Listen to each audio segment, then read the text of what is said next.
Good morning, Carmel. I'm Merrick Maggio. It's 8:03. Let's get into some current events. The White House and the Kremlin are praising an agreement to pause some attacks in Ukraine, but the details of a Tuesday phone call between Donald Trump and Vladimir Putin differ depending on who you ask. Moscow says it will halt its strikes on Ukraine's energy infrastructure, while Washington says the pause covers energy and infrastructure targets.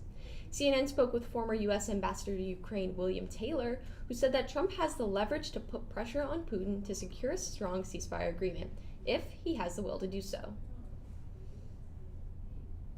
So you're right about the difference between energy and infrastructure, or energy infrastructure. And of course, the Russians have been pounding the Ukrainian energy infrastructure, the generation capacity, the transformers, all of the things that give Ukrainians the ability to heat in the winter, and even bring water up to the top of apartment buildings.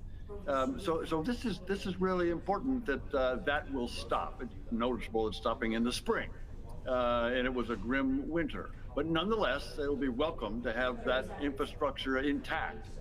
But you're right, there is confusion about energy and infrastructure. Energy and infrastructure might suggest other kinds of infrastructure, like waterworks, like maybe even hospitals, maybe police stations, these kind of things, maternity hospitals. These might be considered infrastructure, which the Russians might continue to bomb.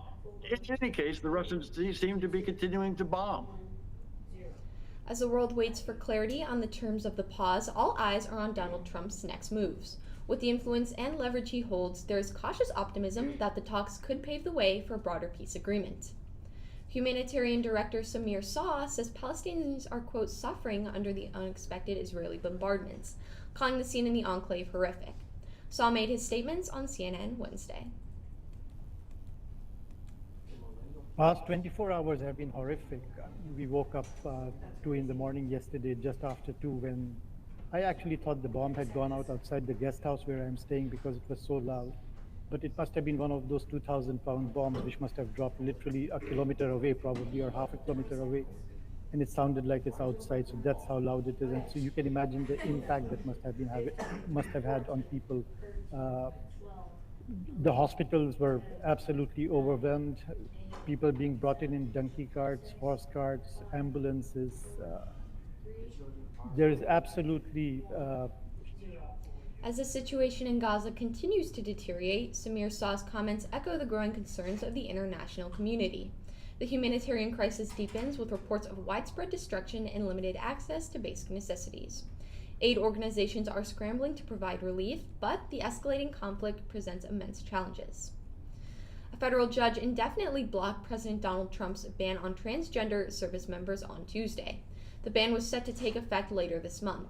In a scathing ruling, the U.S. District Judge says the Trump administration cannot enforce the ban because it has not given a legitimate reason for banning all transgender troops. The judge is pausing her preliminary injunction until Friday morning. That's to give the White House time to appeal the decision. Finally, this morning, the Cubs and Dodgers finished up their 2-game set in Japan.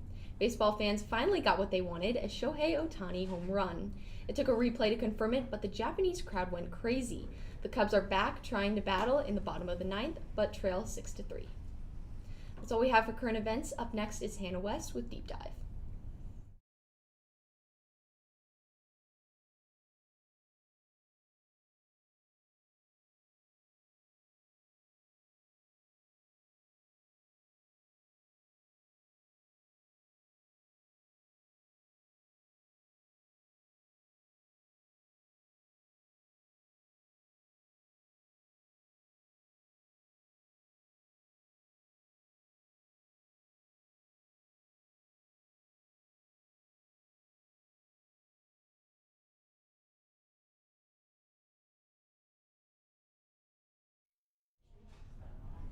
Welcome back, Carmel Catholic. I'm Hannah West, and today I'm going to be talking about the recent developments with the Department of Government Efficiency, Doge, and Elon Musk.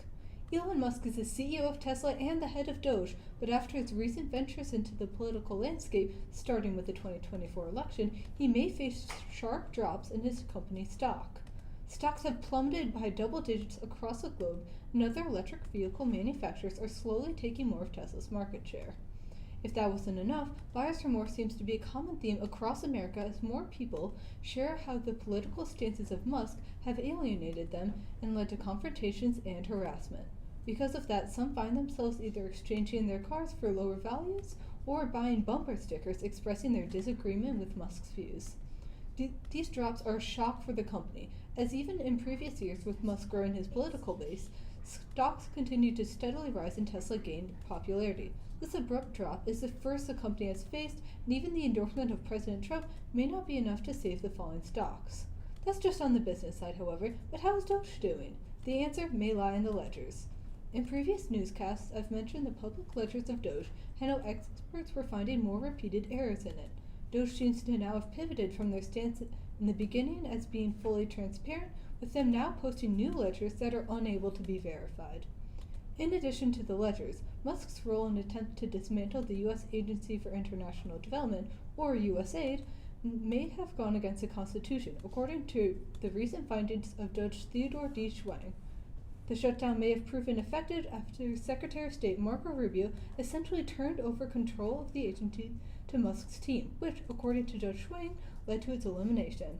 That's all the updates for now. I'm Hannah West, and next up is Jay with announcements.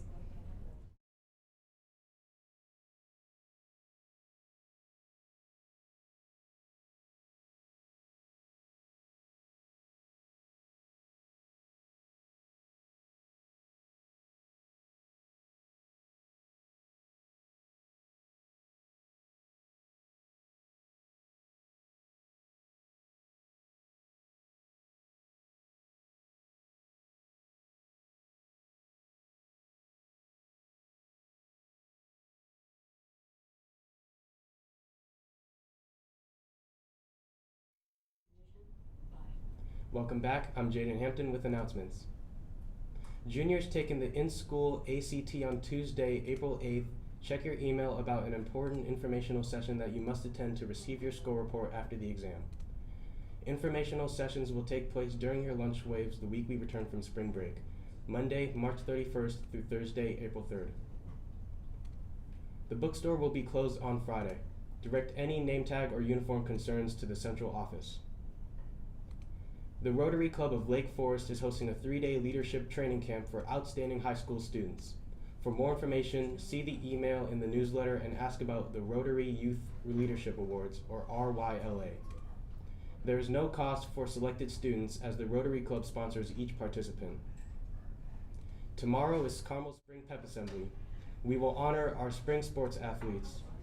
The schedule will function as a regular early dismissal B-day, but instead of getting out at 1:56, classes will be called down to the Salvi for some community building fun. Lastly this morning, girls lacrosse had 2 phenomenal games yesterday.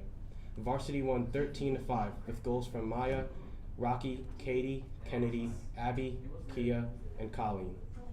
JV put up a valiant fight but still lost 8-3. That's all we have for today. I'm Jaden Hampton. Have a watery Wednesday, Carmel.